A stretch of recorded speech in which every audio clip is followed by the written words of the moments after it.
Hi, Bookish Besties. Okay, take a seat. We have a very serious conversation to have right now. And this one also, if you're part of any movie, streaming, TV production company, I'm gonna need you to sit down with me because we have, again, a real conversation to have because Game of Thrones has left a huge gap hole in the market for fantasy television. Netflix has tried to fill it with The Witcher. HBO was trying to fill it with House of Dragon, the prequel to Game of Thrones.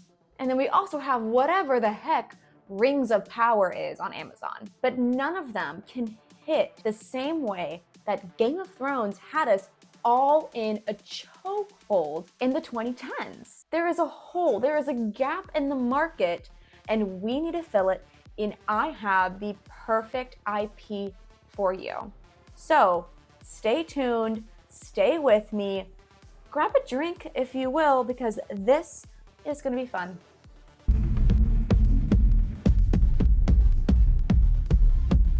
The elephant in the room, the gap in the market for fantasy television. Game of Thrones proved people want it, people love it, and it has become such a cultural staple that HBO went ahead and greenlit not just one side project, but two and even more. We have two different prequels. We have House of Dragon already in production. We also have Egg and Dunk that's been approved. So HBO is milking all they can from Game of Thrones, but nothing is going to hit as the very first original IP because Game of Thrones was an original story. They're going to keep cash grabbing off the nostalgia bait of Game of Thrones and seeing how many sequels and prequels they can do. But I'm telling you, an original IP is the way to go. HBO, if you want to make that money, or other streaming services and production companies, if you want to get a piece of your pie, if you want to get the next Game of Thrones, the next Lord of the Rings. I'm talking directly to you, and that, my friends, is Throne of Glass by Sarah J. Maas. Let's talk about it. So, the way that Throne of Glass is set up, it will fill the hole Game of Thrones left behind. Audiences are still so hungry for political battles, war, fantasy realms where magic and yes, dragons exist. And guess what? Throne of Glass checks all those boxes and more. There's assassins, there's pirates, there's fae, magic, and monsters that's going to keep the audience hooked and coming back. Something so great about Game of Thrones was that there are so many elements of the fantasy world that you got to explore with Westeros and Essos, but Throne of Glass has that too. And triple the amount of worlds and people you get to live and discover in this story and in this IP. Throne of Glass also, unlike Game of Thrones, grows with its audience. The very first book is considered YA. Do you know what other major IP grows with its audience and matures with its audience? Harry Potter. HBO's literally trying to recreate the magic of Harry Potter by doing a TV series of Harry Potter. I'm telling you, a new IP. Sure, Selena, our main character, doesn't necessarily, she's not a kid in the first one by any means, but the writing style and the storytelling matures as we see these characters go through trials and tribulations. By the time you get to the 8th book, yes, there are 8 books, it's mature, it's deep, it's emotional, and it can capture that same coming of age story and growing as its audience grows, because this will be a 10-year-long journey.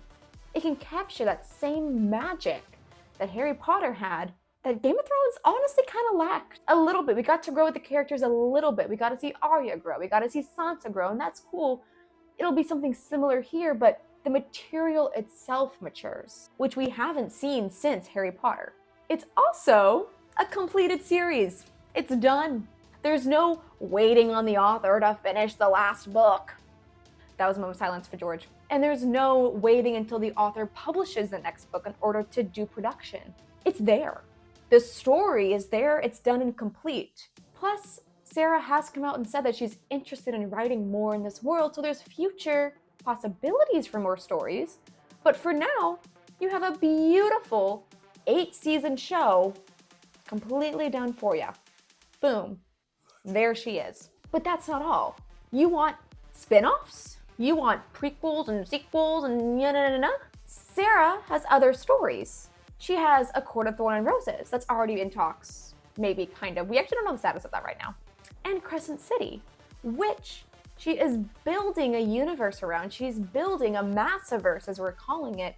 So starting with Throne of Glass has the potential to also do side projects with A Court of Thorn and Roses and Crescent City, and then have an Avengers Endgame level crossover event with these IPs. Can you imagine?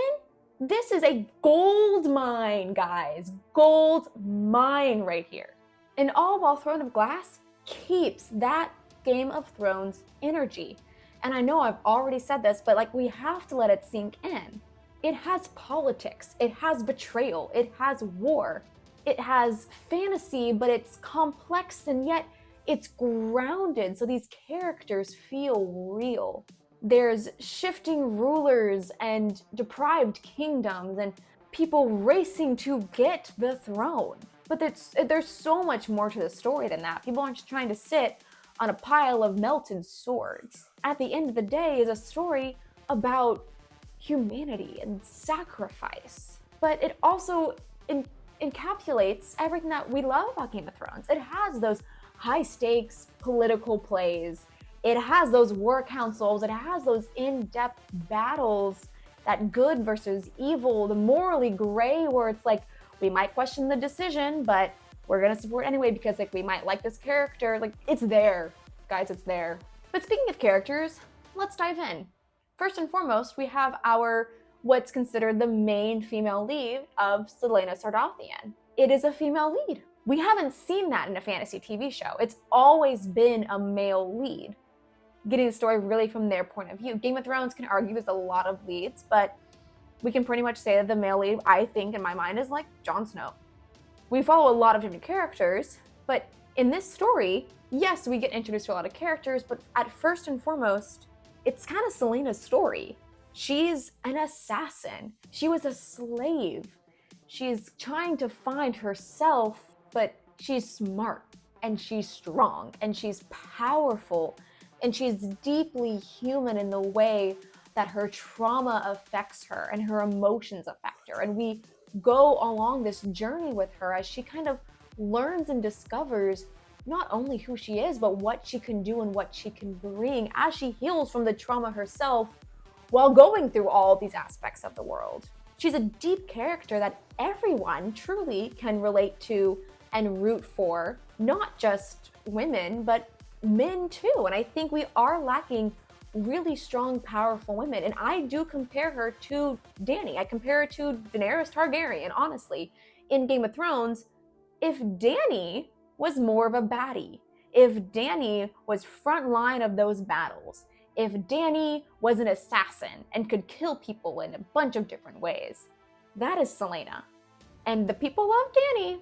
They're going to love Celaena. But Celaena's not the only character that you know when you follow. The story's not entirely from her perspective. It's just starts from her perspective, and it's majority of her perspective. But you have this diverse cast of characters around her from all different types of world building. You have assassins, you have pirates, you have royals, and you also have magical creatures. You have dragons, you have wyvern, you have witches, you have fae. All exist as characters in this series, but they all also have their own arcs, their own trauma that they're facing, their own battles that you go through with them, that you're rooting for, that you support.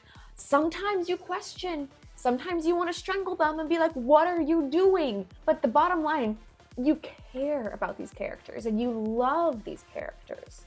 And diverse. We need more stories with diverse characters and perspectives on the screen that anyone can relate to. If you're looking for, that show that hits every point and can reach every audience, you got everyone in here. Then ultimately, this series kind of comes down to relationships. It's relationship building. It's about the people in this world. There are so many plot twists that will make your jaw drop, and you will cry, and you will laugh, and you will love these characters. People will name their children after these characters. We will see an uptick in Selena, Dorian, and Kale names. I can guarantee that.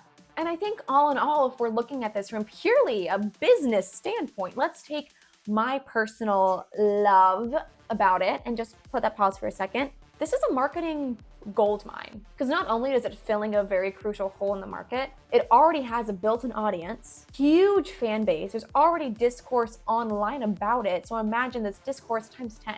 Now, imagine Game of Thrones in 2015, how big that ending was, how big that show was, and the internet was still kind of new. Now imagine the buzz of Game of Thrones tenfold, 10 times more as the internet community is so chronically online.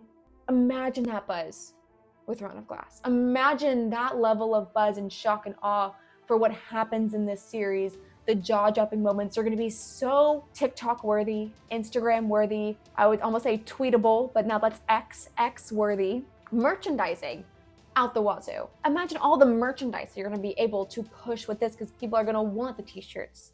They're going to want the books. They're going to want Selena's face on anything. They're going to want the posters. Like, there are so many opportunities here with merchandising. There's already a built-in audience. Heck, there's even opportunities to freaking make this a theme park. If we have Wizarding World of Harry Potter, we can have Aurelia. We can do that. There's marketing opportunities to make this the biggest thing since Game of Thrones and multiply it times 10.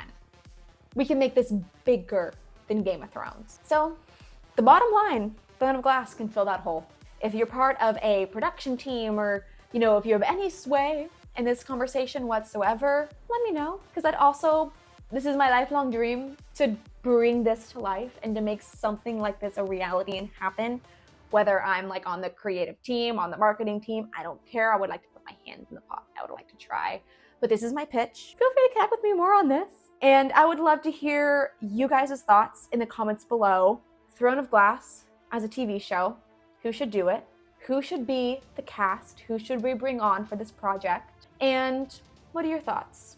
Just overall. Yay, nay, is Throne of Glass the next thing to fill the hole of Game of Thrones? Thanks for watching. Please like this video, subscribe to the channel. I will do so many more deep dives into our favorite books, analysis, chaotic theories, which books should be made into adaptations, why they should be made into adaptations, how they should be made into adaptations. You let me know. And again, if you're part of a production team or anything, send me an email. I'm waiting.